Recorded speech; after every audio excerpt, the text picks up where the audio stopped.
Public বিশ্ববিদ্যালয়ের হল দখলে রাখা ছাত্রনেতাদের কাছে একদম ডাল ভাতের মতো ব্যাপার।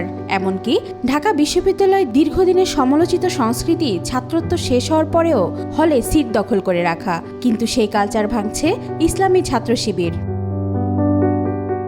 শুধুমাত্র ছাত্রনেতারাই নন, চাকরি প্রার্থী ঢাবির সাধারণ শিক্ষার্থীরাও সিট দখলের প্রথায় অভ্যস্ত হয়ে পড়েছিলেন। তবে গত বছরের জুলাই মাসে ছাত্র আন্দোলনের পর বিশ্ববিদ্যালয়ের হলে ধীরে ধীরে পরিবর্তন আসছে। এই নতুন বাস্তবতায় ব্যতিক্রমী এক সিদ্ধান্ত নিয়েছেন ঢাকা বিশ্ববিদ্যালয় ছাত্র শিবিরের সাধারণ সম্পাদক মহিউদ্দিন খান। স্নাতকোত্তর ফল প্রকাশের পরপরই তিনি নিজ উদ্যোগে হল ছেড়ে দিয়েছেন। ছাত্র রাজনীতিতে এমন সচেতন পদক্ষেপের জন্য সামাজিক যোগাযোগ মাধ্যমে প্রশংসায় ভাসছেন তিনি। গত 22 এপ্রিল প্রকাশিত স্নাতকোত্তর ফলাফলে মহিউদ্দিন খান 3.97 সিজিপিএ নিয়ে ব্যাচে প্রথম হন। এরপর 25 এপ্রিল শুক্রবার সন্ধ্যায় নিজের ফেসবুক আইডি থেকে এক পোস্টে হল ছাড়ার ঘোষণা দেন তিনি। 2022 সালের সেপ্টেম্বর থেকে এই বছর এপ্রিল পর্যন্ত বিজয় 71 হলে ছিলেন 3.97 সিজিপিধারী ঢাবির শিবির শিক্ষার্থী।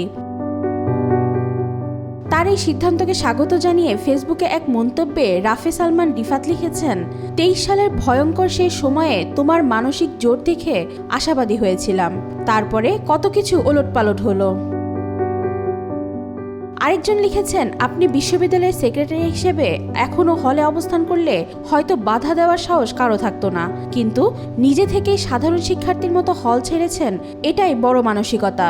ছাত্রলীগের ভয়েল গণরুম, গেস্টরুম কালচার আর ফিরে না আসুক। ছাত্রত্ব শেষ হওয়ার সাথে সাথে হল ছেড়ে দেওয়া নতুন বন্দোবস্তের ক্ষুদ্র পদক্ষেপ বলেও মন্তব্য করেছেন কেউ কেউ। ফেসবুকে দেওয়া এক দীর্ঘ পোস্টে মহিউদ্দিন খান লেখেন, হলে সুন্দর এই পরিবেশ চলমান থাকবে যদি ছাত্রজীবন শেষ হওয়ার পর আমরা নিয়ম মেনে হল ছেড়ে দিয়ে অনুষদের অধিকার বুঝিয়ে দেই। আর্থসামাজিক বাস্তবতায় সিদ্ধান্তটা কঠিন মনে হলেও যারা ছাত্রলীগের জুলুম সহ্য করেছে তারা আর নতুন জুলুমের জন্ম দিতে পারে না। তিনি আরও জানান, প্রথম বর্ষে হলে ওঠার 12-13 দিনের মধ্যে গেস্টরুমের ভয়াবহতায় তাকে হল ছাড়তে বাধ্য করেছিল। এরপর দ্বিতীয় বর্ষের শেষ দিকে লিগ্যাল এলিমেন্ট থাকার সুযোগ পেলেও 2023 সালের 23 জানুয়ারি এক ভয়াবহ রাতের কথা উল্লেখ করে বলেন, শাহরিয়াদ ও মাহমুদের উপর ছাত্রলীগ যে নির্যাতন চালায় তার জেরে আমাকেও ঝুঁকির মুখে হল ছাড়তে হয়েছিল। মাসের পর মাস হলমুখও হওয়া যায়নি। স্নাতকোত্তর শেষ করার পর নিয়ম অনুযায়ী হল ত্যাগ করেছেন বলেও জানান তিনি। তার ভাষায়, ছাত্রলীগ হলে সিট নিয়ন্ত্রণ করে শিক্ষার্থীদের উপর দখলদারি কায়েম করত, কিন্তু জুলাইয়ের পর হলে এখন নিয়মতান্ত্রিকতা ফিরে এসেছে। গণরুম গেস্টরুমের সেই জঘন্য চর্চা আর নেই। এখন সবাই নিয়মমাফিক হলে থাকার সুযোগ পাচ্ছে। মহিউদ্দিন খানের এই হল ছাড়ার পদক্ষেপকে অনেকেই দেখছেন একটি নেতিবাচক বার্তা হিসেবে, যেখানে ছাত্র রাজনীতির নেতারা নিয়মকানুন মেনে চলার মাধ্যমে একটি সুস্থ সংস্কৃতি গড়তে অগ্রণী ভূমিকা রাখছেন। ওয়াহিদা পারভিন, আজকাল।